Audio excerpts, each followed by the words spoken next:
आता है। 8-10 नियम है मोटे मोटे, आप भी बोलते रहिए मेरे साथ। पहला नियम, अच्छे कर्म का अच्छा फल मिलेगा।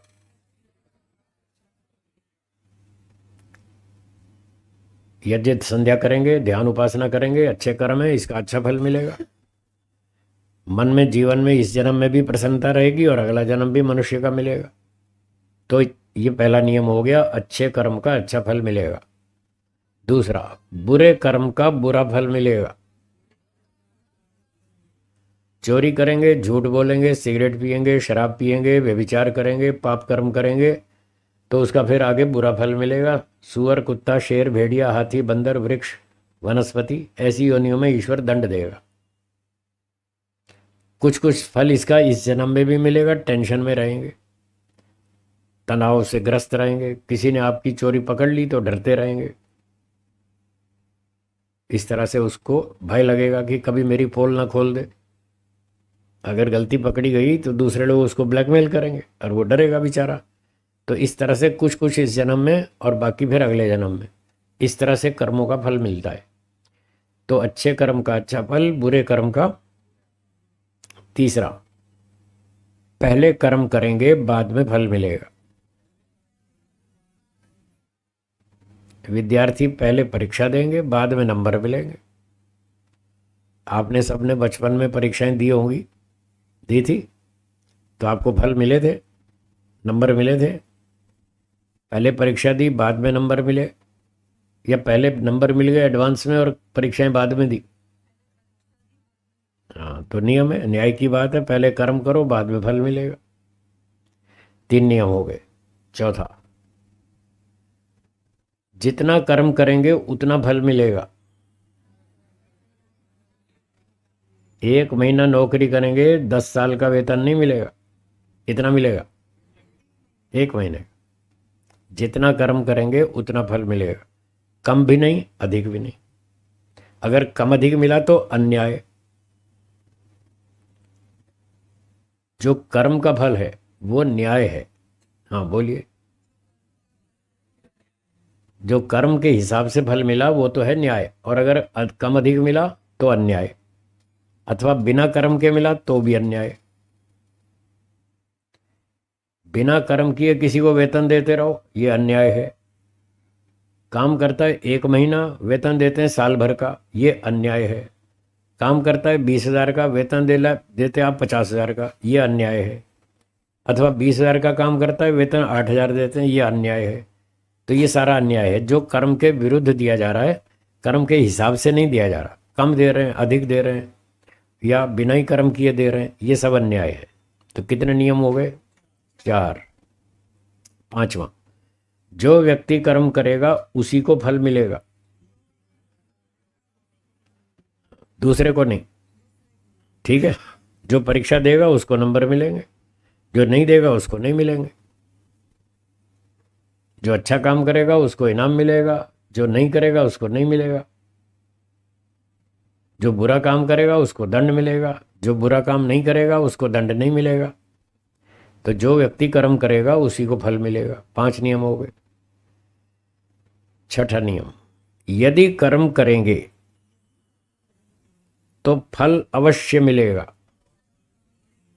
माफी नहीं होगी। हाँ, इसको जरा खास याद रखना, ये बहुत बढ़िया नियम है। यदि कर्म करेंगे तो फल अवश्य मिलेगा, फिर उसमें माफी कुछ नहीं। वहां किंतु परंतु जी माफ कर दो जी, गलती हो गई जी, मैंने ऐसा किया वैसा किया, मुझे पता नहीं था, बहाना कुछ नहीं चलेगा। आपने कर दिया तो फिर फल जरूर मिलेगा, उसमें फिर कोई बहाना कुछ नहीं चलेगा। इसलिए बहुत सोच समझ के काम करना पड़ेगा। गलती हो गई तो दंड मिलेगा ही मिलेगा, कोई भी नहीं बचा सकता आपको, कोई भी नहीं बचा सकता। 6 नियम हो गए। 7वां, अच्छे बुरे कर्मों का आपस में कैंसिलेशन नहीं होगा। हाँ, कैंसिलेशन। कैंसिलेशन का मतलब एक व्यक्ति ने 50 काम अच्छे किए और 20 घोटाले किए। वो कहता है भगवान से, हे भगवान मेरे 50 में से 20 कैंसिल कर दो, हैं 30 अच्छे बचे वो दे दो, इसको बोलते हैं कैंसिलेशन। तो कैंसिलेशन नहीं होगा। उसने अच्छे कर्म कितने किए? 50। बुरे कितने किए? तो टोटल कितने हुए? 70। 70 कर्म किए, 70 फल मिलेंगे। 50 में से 20 कैंसिल कर दें तो कितने बचे? तो ये न्याय थोड़ी है। कर्म किए 70, फल मिले 30, ये कोई न्याय है क्या? जितने कर्म उतने फल, ये न्याय है? तो 70 कर्म किए 70 फल मिलेंगे, 50 अच्छे किए 50 अच्छे फल मिलेंगे, 20 घोटाले किए 20 का दंड मिलेगा। एक दिन बंबई में मैं प्रवचन कर रहा था आर्य समाज सांता क्रूज में, तो वहाँ मैंने ऐसे ही कह दिया कि भगवान कैंसिल नहीं करता कर्मों को, अच्छे बुरे कोई कैंसिलेशन नहीं होता। फिर प्रसंग से ये कह दिया भारत सरकार भी कैंसिल नहीं करती, भगवान क्यों कैंसिल करेगा? तो एक श्रोता ने पूछ लिया कि जी भारत सरकार कैंसिल नहीं करती, ये बात थोड़ी समझ में नहीं आई, थोड़ा समझा दीजिए। मैंने कहा सुनिए। तो मैंने कहा बिहार में एक बार बाढ़ आ गई नदी में, जैसे आजकल वर्षा चल रही है, वर्षा ऋतु है, तो बिहार की एक नदी में बाढ़ आ गई। अब पानी फैल गया, गांव में घुस गया, लोग डूबने लगे। एक अच्छा तैराक था, वो तैरना जानता था बढ़िया, तो उसने तैर तैर के 20 लोगों की जान बचाई, डूबने से बचा लिया। सरकार को पता लगा भाई इस आदमी ने 20 लोगों की जान बचाई। सरकार ने कहा बहुत अच्छी बात है, आपको इनाम देंगे, आपने बढ़िया काम किया। तो उसने कितने लोगों की जान बचाई? 20। पानी उतर गया, बाढ़ खत्म हो गई, सब ठीक हो गया नॉर्मल। 10 दिन के बाद उस व्यक्ति का एक गांव के ही अपने व्यक्ति से एक झगड़ा हो गया। जिसने 20 की जान बचाई थी उसका एक गांव के आदमी से झगड़ा हो गया, और झगड़ा भी तगड़ा हो गया। बात मारा मारी पे आ गई, और खूब ठोका ठोका ठोक ठोक के मार डाला उसको। किसने मार दिया? जिसने 20 की जान बचाई थी एक को मार दिया। तो मार दिया तो वो गया सरकार के पास, कहने लगा देखो जी 10 दिन पहले मैंने 20 लोगों की जान बचाई थी, आज एक की जान ले ली, आप 20 में से एक कैंसिल करो, 19 का इनाम दे दो। क्यों प्रफुल्ल जी, कर देगी सरकार कैंसिल? नहीं करेगी ना। बस यही मैं कह रहा था कि भारत सरकार भी कैंसिल नहीं करती, तो ईश्वर तो पूरा पक्का न्यायकारी है, वो कैसे कैंसिल कर देगा?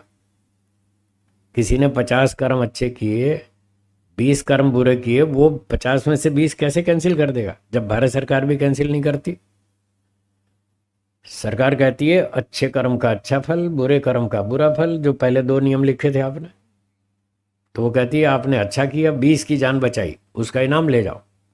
एक की जान ले ली, उसका दंड मिलेगा। No cancellation, no concession. तो ईश्वर का भी यही पक्का नियम है। 7वां नियम ये बताया कैंसिलेशन नहीं होगा। जितने अच्छे कर्म होंगे उतना अच्छा फल मिलेगा, जितनी गड़बड़ करेंगे उतना दंड मिलेगा। क्या दंड भोगना चाहते हैं? नहीं। तो क्या बुरे काम करने चाहिए? नहीं। तो बस कर्म फल का विषय है आज, ये समझ के जाओ। कम से कम एक पाठ तो पढ़ के जाओ। 2-3 घंटे का कार्यक्रम है, उसमें एक लेसन तो सीख कर जाओ कि बुरे काम नहीं करेंगे। हाँ बोलिए, बस इतना तो सीखो कम से कम, नहीं तो फिर सत्संग का लाभ क्या हुआ? क्योंकि हम दंड भोगना नहीं चाहते, इसलिए बुरे काम नहीं करेंगे। बोलिए बोलिए। अगर आप ये संकल्प लेकर जाएंगे आज, तो हम ये मानेंगे आज का सत्संग सफल हो गया।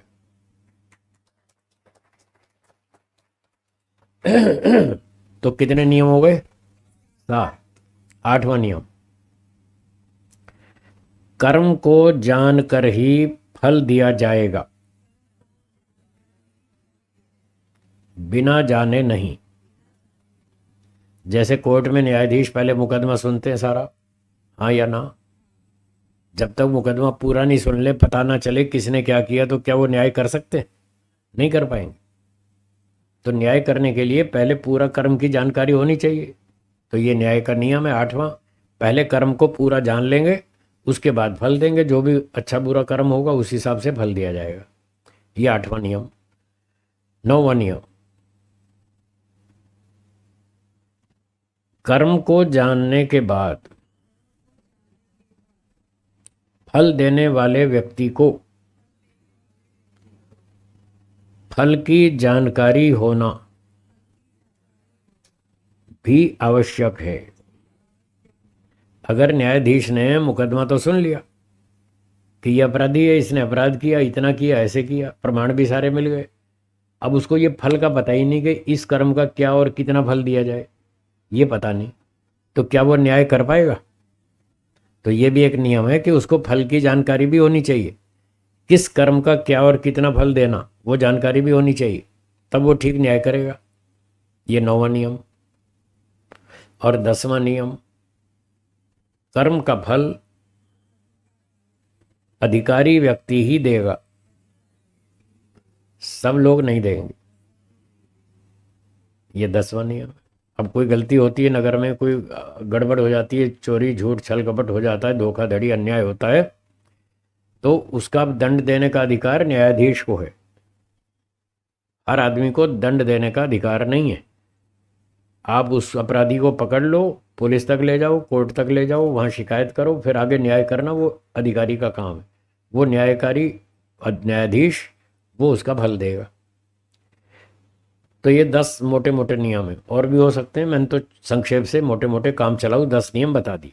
इतने भी समझ लेंगे तो हम बुरे काम नहीं करेंगे, अच्छे काम करेंगे, हमारा जीवन बहुत अच्छा बनेगा। यज्ञ करेंगे, ध्यान करेंगे, स्वाध्याय करेंगे, सत्संग करेंगे, परोपकार करेंगे, अच्छे काम में दान देंगे, माता पिता की सेवा करेंगे, अनुशासन में रहेंगे, अगला जन्म भी अच्छा होगा। ऐसे ही 2-4 जन्म मेहनत करके मोक्ष में चले जाएंगे।